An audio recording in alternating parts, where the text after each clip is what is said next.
Hey, you guys, and welcome back to Locked in Haven. Today we have a interesting service. I'm able to actually give a lot of good points and knowledge because although this client did have a lot of matting and combining, this is actually a great lesson, even for those people who are just starting out or are just curious to what can happen when you aren't on top of your maintenance. On top of your maintenance and separating your locks. So today I have a client who has, the last time I probably gave her any maintenance it's almost been at least a year. In between then, she naturally has a lot of separation from the root and the lock. So there's a lot of frizz that's constantly going on with her. So she would be someone that I would recommend to see me frequently than not, but things happen, life happens, and I'm not here to judge. I'm just here to fix what has been done. So I decided to go in. I know a lot of people are skeptical because it does look like I'm just cutting away, but I am utilizing the scissors to separate this mat. Sometimes that's the best way, and it's more of a pain-free way as well, because a lot of times, yes, the hair is damp while I'm separating it, but that still doesn't help the tension that can go on when I'm trying to manually pull these locks apart.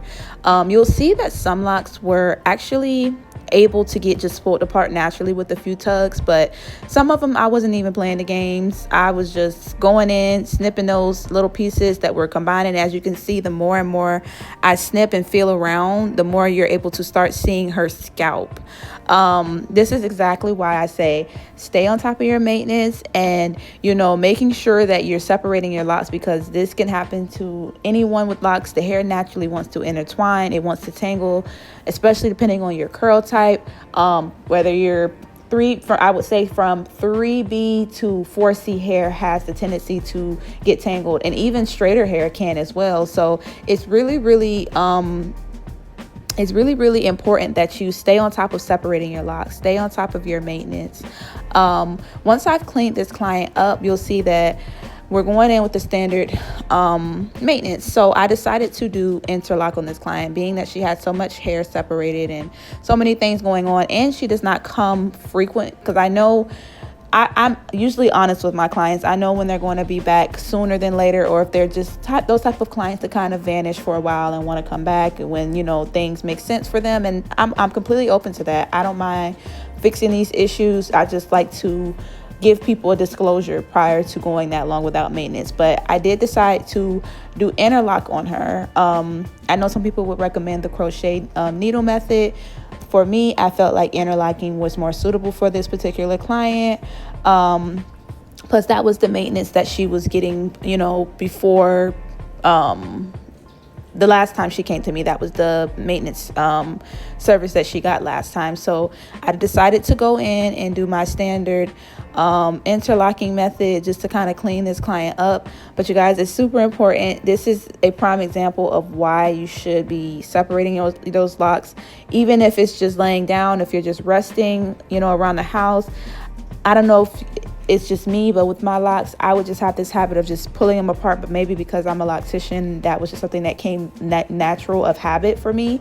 But this is a habit you want to develop. You want to separate those locks. You want to, even if they hurt to separate, damp them a little bit after you washed your hair. Mist them, not damp them a little bit, sorry about that. Mist them a little bit, even after you've washed your hair. Anything of that sort will help the pain from when you're pulling it apart not be as bad. But you have to separate those locks, or they will mat and create sometimes wicks. We like to call them sometimes like a Brillo pad, a sponge, because that's exactly what it feels like. And that's not to offend anyone at all. It's just literally what it can give when you're not separating your locks. The matting can get so bad. And honestly, even though I was able to recover this client and give her, her parts back and things like that, not all services are able to be recovered when the matting gets really, really bad. But my assumption would be maybe at some point you don't want them anymore if it gets that bad, because it does get to a point where if it's matting and you want to keep your locks, it could get to a point where you may have to remove them if the matting gets too bad. And so, yeah, I'm going in, I'm interlocking her. cleaning her up really good. This is honestly something that I feel like satisfies me though, because even though I recommend you guys to do this, when she came to me, I wasn't distraught, I wasn't upset, I wasn't judgmental at all. I was literally like, let's get it done, let's get you back fixed. And when I saw the ending results of this, I was like, okay, yeah, this is exciting. This is the part that I enjoy. However, I do like my clients to stay on top of maintenance and separating their locks so that we won't have to keep, doing this repetitively. But like I said, I do enjoy it. And so that's pretty much all that I have to speak on when it comes to this topic. Just a good lesson into just separating those locks, making sure that, if it's too tender at the scalp, lightly misting, or after you shampooed your hair, just go in, pull those locks apart, do the best that you can. I don't recommend, if you cannot see the back of your hair, to utilize the scissor method. Only a loctician or someone you're retwisting or whoever you go to do your lock maintenance to do that, if they're familiar and you're comfortable with them doing that. But yeah, something as simple as just using some scissors, snip, snip. Once I've interlocked her and everything like that, I'm just going in with a style, and I hope you guys enjoyed this video. I'm just going to let this video run and you guys can just see how I do the style and everything like that.